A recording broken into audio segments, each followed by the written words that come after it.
하나님의 말씀 마가복음 14장 66절에서 72절까지의 말씀입니다. 마가복음 14장 66절에서 72절까지의 말씀 우리 한 목소리로 같이 읽도록 하겠습니다. 66절입니다. 시작.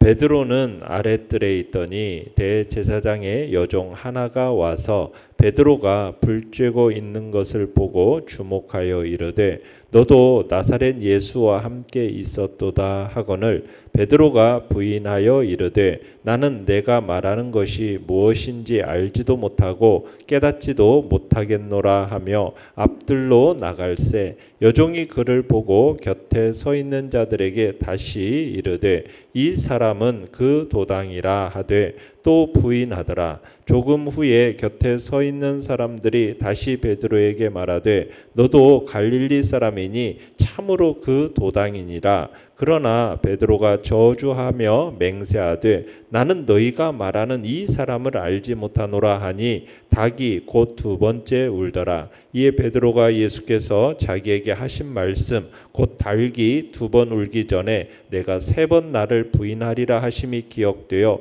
그 일을 생각하고 울었더라. 아멘. 오늘 말씀의 제목은 절망 중에도 회개와 회복의 은혜를 주시다라는 제목으로 말씀을 나눕니다. 오늘 본문은 베드로가 세 번 예수님을 부인한 사건을 이야기하고 있습니다. 66절, 67절 다시 한번 읽어보겠습니다. 시작. 베드로는 아랫뜰에 있더니 대제사장의 여종 하나가 와서 베드로가 불 쬐고 있는 것을 보고 주목하여 이르되 너도 나사렛 예수와 함께 있었도다 하거늘. 자, 베드로가 대제사장의 집 아랫뜰에 있을 때 대제사장의 어린 여종 하나가 베드로를 알아본 거죠.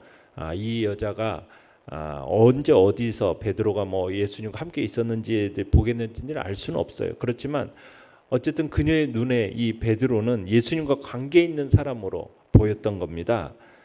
베드로는 어쨌든 가능하면 자신의 신분을 노출시키지 않았겠죠. 그래서 고개를 숙인 채 아마 눈치를 보고 있었을 것 같아요. 자, 그런데 이 어린 여종에 의해서 베드로의 신분이 드러나게 된 겁니다. 자, 그러자 내용 관찰 문제 1번. 베드로는 사람들 앞에서 예수님을 몇 번 부인합니까? 몇 번 부인합니까? 3번 부인하게 되죠.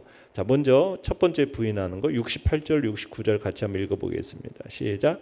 베드로가 부인하여 이르되 나는 내가 말하는 것이 무엇인지 알지도 못하고 깨닫지도 못하겠노라 하며 앞들로 나갈새 여종이 그를 보고 곁에 서 있는 자들에게 다시 이르되 이 사람은 그 도당이로다 하되. 자, 한 어린 여종이 베드로도 예수님과 함께 있었다 이렇게 증언하니까 베드로가 정색하면서 어린 여종의 말을 부인하는 거죠. 그러면서 서둘러 그 자리를 떠납니다. 여러분, 베드로가 불과 몇 시간 전만 해도 주와 함께 죽을지언정 주를 부인하지 않겠습니다. 우리가 31절에 봤듯이 그렇게 불과 몇 시간 전에 그렇게 맹세를 했었어요. 그런데 그 결심과 각오는 바람에 일그러지다가 이내 꺼져버리는 촛불처럼 흔적도 없이 사라져버린 거죠. 마치 자동차가 오면은 막 자신도 모르게 어떻게 자신의 보호 본능이 작용해서 급히 피하는 것처럼 베드로는 지금 자기 본능에 의해서 지금 주님을 즉시 부인한 겁니다. 그러니까 베드로에게서 자신의 목숨을 보전하기에만 급급한 어떤 한 비겁자의 초라한 모습이 보일 뿐인 거죠. 그러니까 베드로는 도저히 자신이 예수님의 제자라는 사실을 지금 밝힐 용기가 나지 않았던 겁니다. 너무도 갑자기 생긴 일이라서 정신을 빼앗겨서 그만 충성의 맹세를 잊었는지도 모르지만 그 베드로에게서 어떤 예수님의 제자다운 모습을 지금 찾아볼 수가 없는 겁니다. 그렇게 예수님을 1차로 부인하고 나서 앞들로 피한 베드로, 이 베드로를 또다시 어린 여종이 주변에 모인 사람들에게 이번에는 공공연하게 이 사람은 그 도당이다 이렇게 증거를 합니다. 그러니까 베드로는 지금 대제사장의 집들 안에서 어린 여종으로부터 그도 예수님과 함께 있었다라는 증거를 듣고 어떻게든 그 자리를 피해서 위기를 모면하고자 했는데 그가 피해가는 곳에서 또 동일한 상황에 처하게 된 겁니다. 결국 베드로는 또다시 예수님을 모른다 부인하고 만 거죠. 자, 70절로 71절입니다. 시작. 또 부인하더라. 조금 후에 곁에 서 있는 사람들이 다시 베드로에게 말하되 너도 갈릴리 사람이니 참으로 그 도당이니라. 그러나 베드로가 저주하며 맹세하되 나는 너희가 말하는 이 사람을 알지 못하노라 하니. 자, 베드로는 지금 앞에 두 번에 걸친 행동보다 더 적극적이고 강도 높게 예수님이 자신과 아무 상관이 없다. 관계가 없다. 이것을 나타내고자 한 거죠. 어떻게? 저주하며 맹세하되. 이 표현. 이게 얼마나 절박한 심정으로 지금 이 위기를 탈출하고자 애썼는지가 짐작하게 하는 겁니다. 그러니까 베드로는 예수님과의 약속, 예수님에 대한 충성의 맹세, 이건 생각할 겨를도 지금 없어요.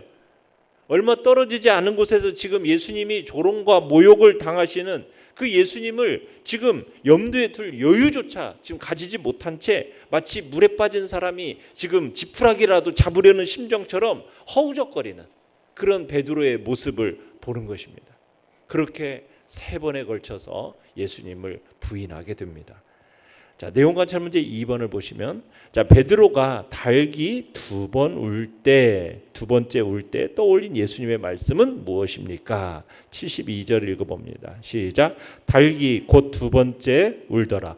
이에 베드로가 예수께서 자기에게 하신 말씀, 곧 닭이 2번 울기 전에 네가 3번 나를 부인하리라 하심이 기억되어 그 일을 생각하고 울었더라. 자, 주님을 3번씩이나 거듭 부인하던 베드로, 닭이 2번째 딱 울 때 네가 3번 나를 부인하리라, 이 예수님의 말씀이 기억이 난 겁니다. 그리고서는 울었어요. 지금까지 두려움에 압도되어서 정신이 없었던 이 베드로, 그 베드로로 하여금 정신을 가다듬게 만든 것이 바로 이 닭의 울음소리와 주님께서 하신 말씀이었죠. 그제서야 그는 제자리로 돌아왔고 자신이 한 일을 생각하면서 통곡하게 된 겁니다. 마태복음에서는 이것을 보다 구체적으로 밖에 나가서 심히 통곡하니라 이렇게 적고 있어요. 여기서는 그냥 생각하고 울었다라고 했는데 마태는 심히 통곡했다. 그러니까 정신을 가다듬고 나니까 자신이 한 행동을 딱 돌아보니 기가 막힌 거예요. 그러니까 할 말을 잃어버리고, 이렇게 될 것을 아시면서 미리 말씀하시고 격려해 주시던 주님을 생각하니까 지금 베드로의 마음은 찢어질 듯이 아팠던 거죠. 그래서 밖으로 달려나가서 통곡하면서 회개를 했던 것입니다. 연구와 묵상 문제 3번입니다. 예수님께서는 왜 닭이 울기 전에 베드로가 3번 자신을 부인할 것이라고 미리 말씀하십니까? 자, 예수님께서는 이런 베드로의 연약함을 아셨어요. 그리고 그를 불쌍히 여기셨기 때문에 그가 할 행동을 미리 말씀하신 겁니다. 그리고 예수님께서는 베드로에게 회개할 기회를 마련해 주시기 위해서 닭이 울기 전에 3번 자신을 부인할 것을 미리 말씀하셨던 거예요.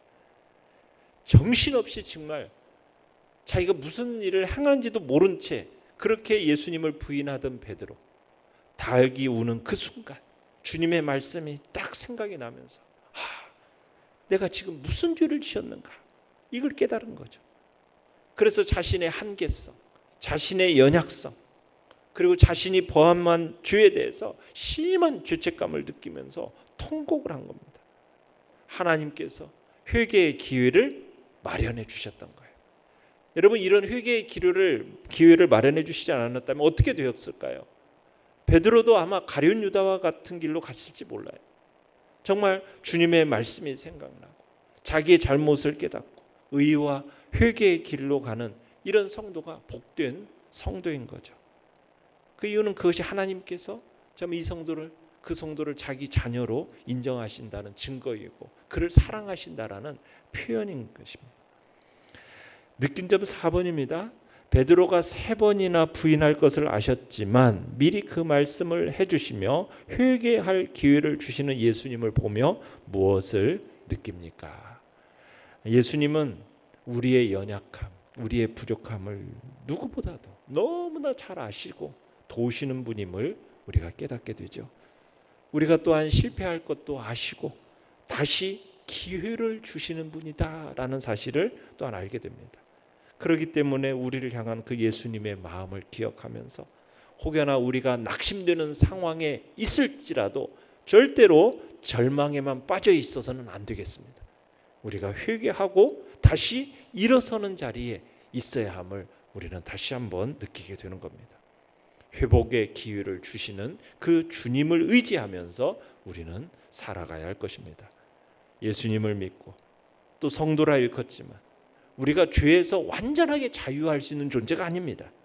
우리가 이 땅을 살아가는 동안 여전히 실수하고 또 죄를 지을 수밖에 없는 게 우리 인간이에요. 그렇기 때문에 하나님께서는 우리는 이 문제를 해결할 수 있도록 회개의 기회를 마련해 주시는 겁니다. 그래서 우리에게 어떤 허물이 드러나고 잘못한 것이 드러날 때 우리는 낙심하지 말아야 됩니다. 그 순간 우리는 회개해야 됩니다.